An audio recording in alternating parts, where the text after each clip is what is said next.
for that. And every day we live in this world, more and more and more, I look forward to that. It's an exciting and wonderful, wonderful time.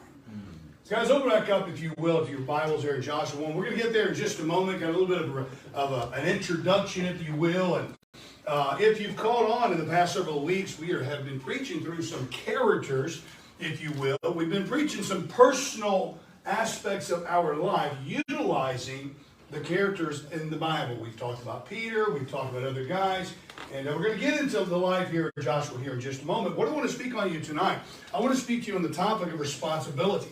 Responsibility, and I believe that's a topic that we can all probably take on board a little bit greater in our life. Now, the word itself, by definition, is defined as the state or fact of having a duty to deal with something or having control over someone, the state or the fact of being accountable or to blame for something. So I want you to think about that and just a little bit, just that definition. That is the dictionary textbook definition of what the word responsibility means. But I want you to look at the word itself, and I want you to take on board maybe a simpler, if you will, definition and apply it in your life tonight. And think about it as responsibility is your response according to your ability. According to your ability. Okay? I want that to sink in for just a second. Let it kind of sink in. Think about it.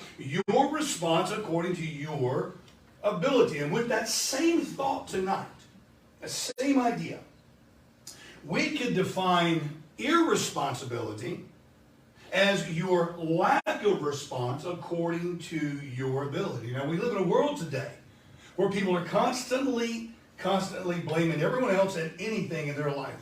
People simply don't take personal responsibility for things in the world. It's somebody else's fault, mom and daddy's fault, grandpappy's fault, the neighbor's fault, the boss.